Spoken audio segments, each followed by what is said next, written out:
vision de l'avenir. Pour concrétiser cette vision, il est vital que nous nous entendions sur certains principes simples. Tout d'abord, la voie vers la modernité ne se construira pas au détriment du bien-être des citoyens. Bien au contraire, elle va de pair avec une prise en compte effective des préoccupations sociales de nos populations. Elles sont légitimement en quête d'un meilleur pouvoir d'achat et nous devons en tenir compte en toutes circonstances. Chacun sait aujourd'hui que le phénomène de la vie chère n'épargne qu'un pays. Néanmoins, des efforts doivent être continuellement déployés afin d'en atténuer les effets, en accordant une attention toute particulière aux investissements à fort impact social. En partant du constat que l'accès à un logement décent constitue l'une des bases fondamentales d'une vie sociale épanouie, le gouvernement a décidé de faire de la construction des logements sociaux un axe prioritaire de son action. Des études ont déjà été réalisées et le gouvernement planifie d'ores et déjà la construction de très nombreux milliers de logements sociaux à partir de 2015. Un site a déjà été identifié pour la construction de 1000 logements dans le cadre d'un projet pilote qui va démarrer à la fin de l'année 2014. Dans le sillage de cette orientation résolument sociale de la politique du gouvernement, je voudrais insister sur notre ferme détermination à conduire notre pays vers la modernité tout en œuvrant à la construction d'une société togolaise beaucoup plus inclusive. Le Fonds national de la finance inclusive que nous avons lancé en début d'année s'inscrit dans cette dynamique. Il prend en compte la situation préoccupante de ces nombreux concitoyens qui ont du mal à accéder aux services financiers de base. Le démarrage effectif, ce matin même, du programme d'appui à l'accès des pauvres aux services financiers témoigne de notre engagement ferme à changer la donne.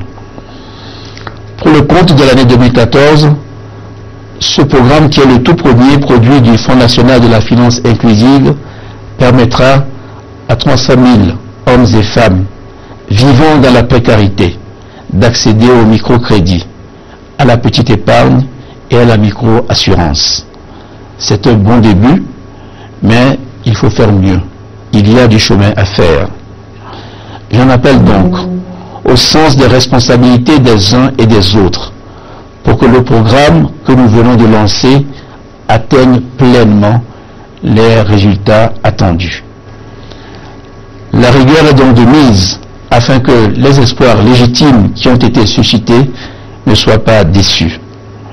Je voudrais par ailleurs souligner que notre marche vers une modernité pleinement assumée devra suivre la cadence de l'efficacité dans la gouvernance économique et financière. L'aboutissement du processus de mise en place de l'Office togolais des recettes devrait être accueilli comme un des signes tangibles de l'évolution de la société togolaise. L'Office togolais des recettes est en effet la dernière illustration en date des avancées que nous réalisons en matière d'efficacité de la gouvernance économique. Je tiens toutefois à rassurer nos frères et sœurs, les agents des douanes et des impôts. Ils ne seront pas sacrifiés sur l'autel de la réforme. Les agents des douanes et des impôts ne sont aucunement visés par les mutations que nous devons opérer dans nos régies financières pour améliorer la mobilisation des recettes de l'État.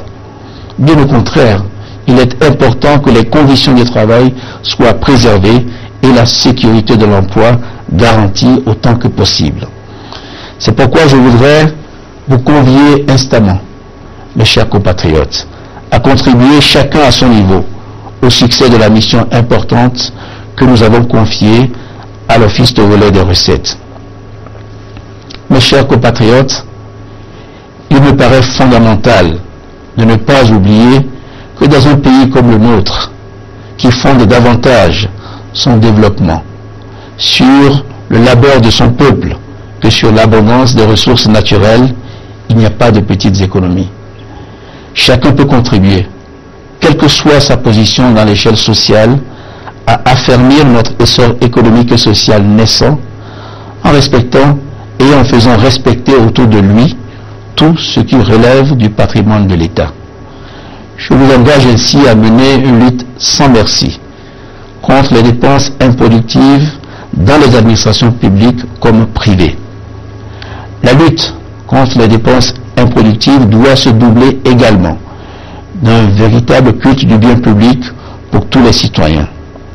Il est grand temps de considérer les ouvrages publics, les bâtiments administratifs, les plages, les jardins publics, les monuments, les voitures de fonction, les édifices publics comme des biens communs dont la protection et l'utilisation à bon escient sont des devoirs sacrés pour tous.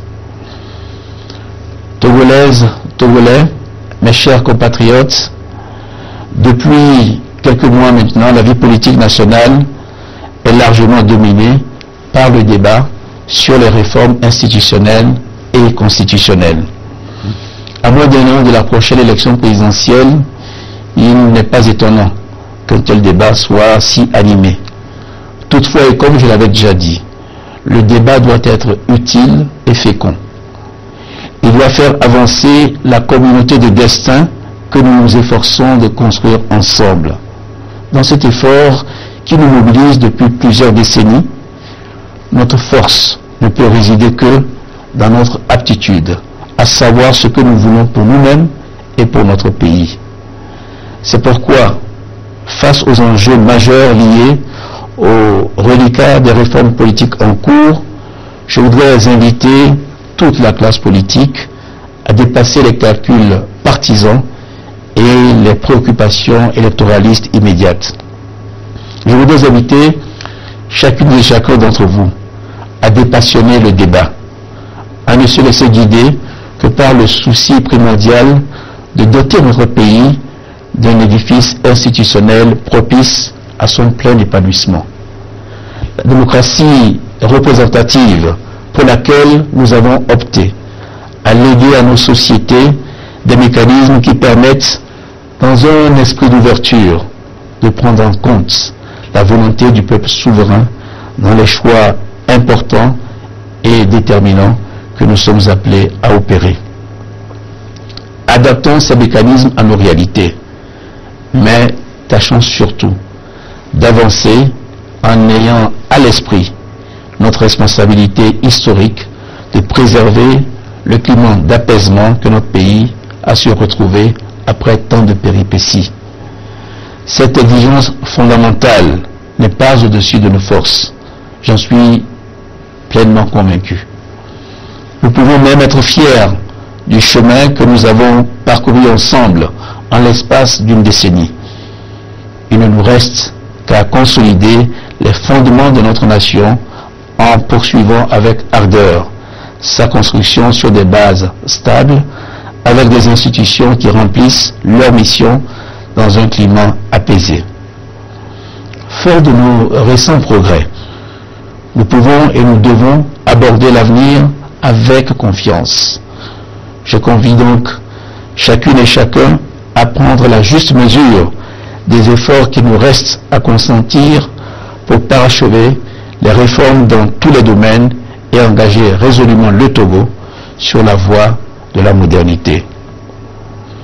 Au fond, tout l'enjeu est de transmettre aux générations futures un pays dans lequel ils vivront mieux que nous n'avons vécu, avec cette même fierté d'être Togolais, mais aussi des citoyens d'un monde dont ils seront des acteurs à part entière, dans la paix et aussi dans la fraternité. Bonne fête de l'indépendance à tous, vive le Togo, vive la nation.